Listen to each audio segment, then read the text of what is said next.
they housed so many people, they became places full of disease. People were subjected to starvation rations, and the mortality rates were, as a consequence, dreadful. 20 to 28,000 Afrikaans die, many of them children, and over 14,000 black Africans die.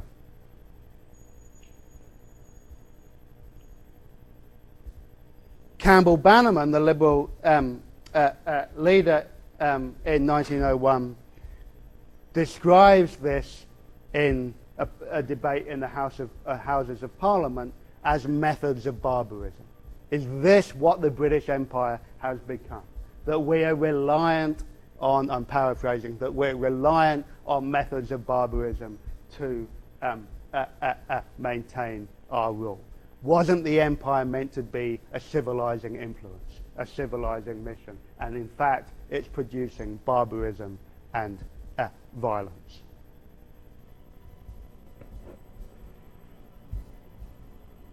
Any questions on that? I have a lot to get through in this lecture, so I'm going pretty fast, but I'm happy to have questions on the way.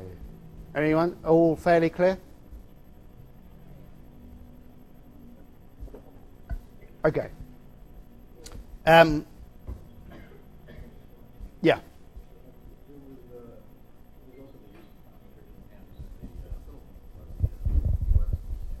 Right. Yeah. That's true. A couple of years later, I believe. Yeah. I don't think it would be very seemly to get into a competition about who invents the concentration camp, the Americans or the British. And the point that I'm making is not necessarily about the novelty, the claim to Britain having invented it, more what it says about the maintenance of British rule. Okay. The other way in which the question of empire becomes very important at home, and another fundamental challenge to the nature of liberalism more generally, was the rise of concern about the diminishing racial health of Britons. You'll remember that we began the class basically at the beginning of the 19th century with Malthus writing about his fears of overpopulation. By the end of the 19th century, what you have is a complete reversal of that discussion.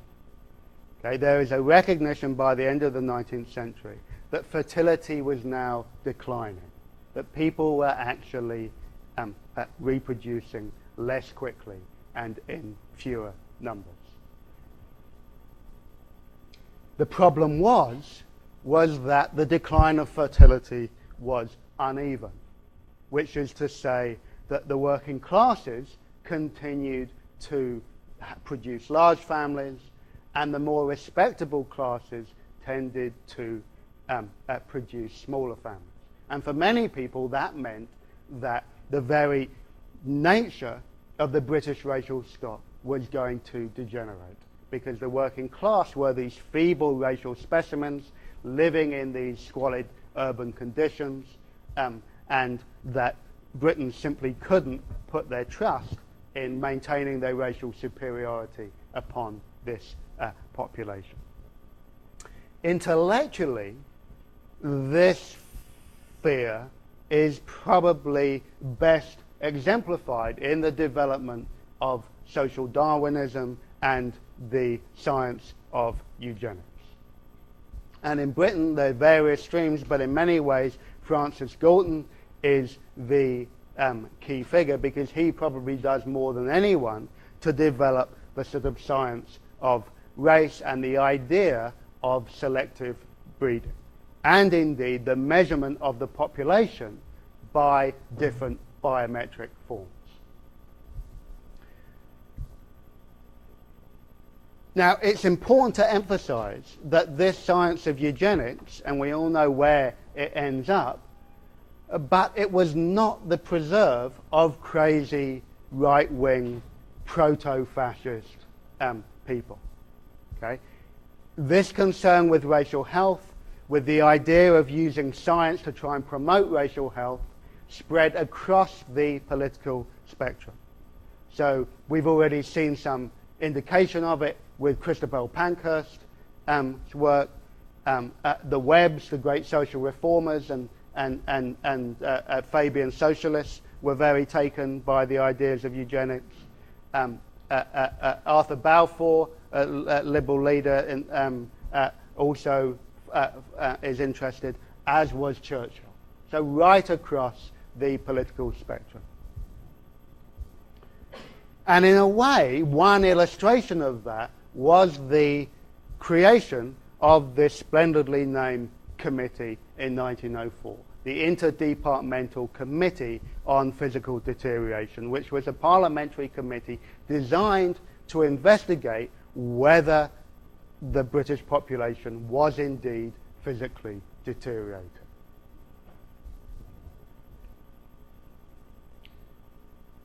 What this committee ended up doing was basically saying, well, we can't possibly know because we don't have reliable enough data going back.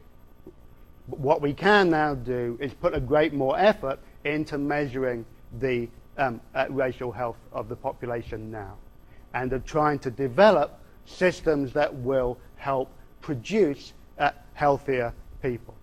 So out of this Interdepartmental Committee report comes, for instance, the introduction of school meals in schools, the medical inspection of children in schools, the Children's Act of 1909, which prevented the sale of liquor to children, and prevented so-called overlaying, which was having children in your bed, essentially. So a whole range of measures, which, and you'll see more in a moment, designed to try and promote the health of children as the key units of racial health. But it wasn't just government action that was at the center of this issue. There are a whole different set of phenomena at work here. The question was, how are you going to try and reverse racial degeneration and improve racial health? And for many people, that meant simply returning or insisting upon afresh very clearly defined gender roles. Basically, boys had to be taught how to be men, and that had to be done through the use of physical education primarily, healthy outdoor activities, and healthy outdoor activities that would turn these boys into proto-soldiers, able to defend and advance the interests of the British Empire. Obviously, at the heart of this whole initiative was Baden-Powell, who had been a military hero at the siege of Ladysmith in the South African War, came back and launched the Boy Scouts movement in 1908. A Boy Scouts movement designed to try and teach boys not just how to be physically energetic, because Powell was desperately concerned that if they weren't physically energetic, they would lie around at home and masturbate all day, and that was a terribly bad thing that would enervate the people. So instead, you had to distract them by giving them lots of exciting activities, like learning how to tie knots and run through the forest and find their ways.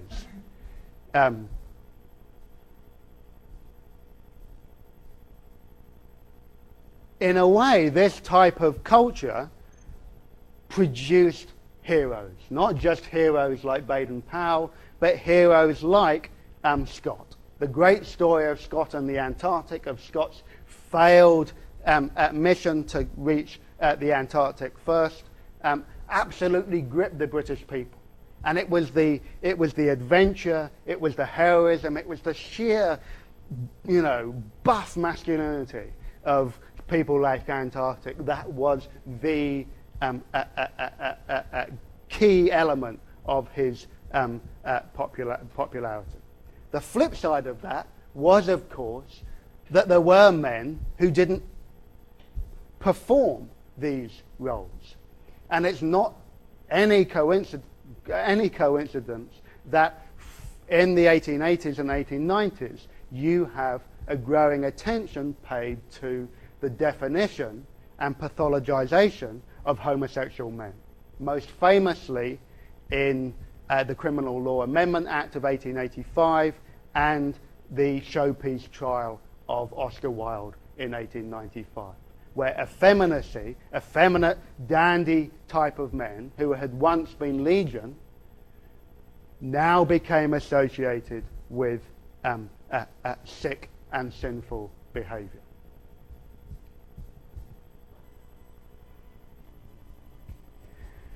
On the other side, of course, girls had to be taught, and this is the real difference here from the mid-Victorian period, girls had to be taught not how to be wives, not how to serve their husbands so they could cleanse him from the perils of being in the public spheres.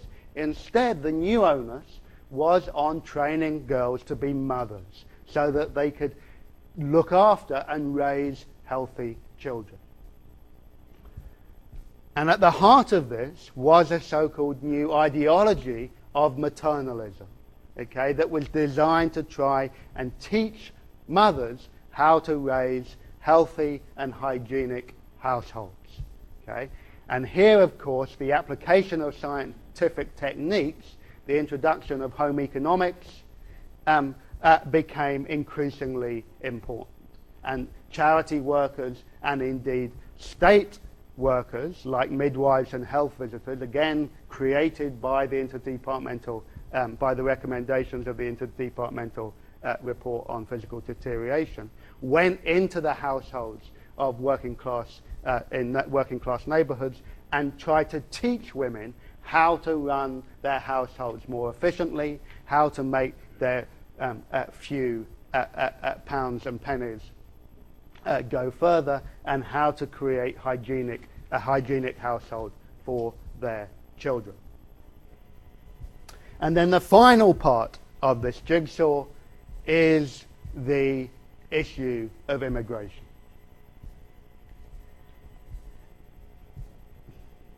Britain had, of course, throughout the 19th century, and if you haven't got this now, just forget about turning up for the midterm, had prided itself on being the liberal nation. It had no immigration policy. Anyone could come to the home of liberty and freedom.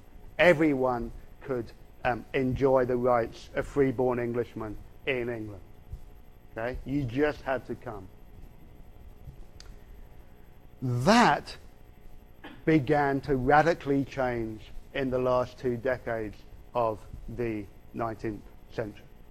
And the trigger for that is partly the economic downturn that I talked about last week, partly the growing awareness of the social problem of poverty that I talked about last week, and also the role that Jewish immigration from the pogroms in Eastern Europe and the Russian Empire began to have. So Britain had had a small Jewish population for a very long time. Okay? In 1810, there's about 60,000 Jews living in England. Benjamin Disraeli was, of course, a Jew, and characterized the type of Anglo-Jewry community. Okay? This was a Jewish community that prided itself on its Anglicization. People like Disraeli and the Rothschilds became part of the British establishment. Okay? But the Jewish populations that came to Britain for refuge from the 1880s and 1890s onwards were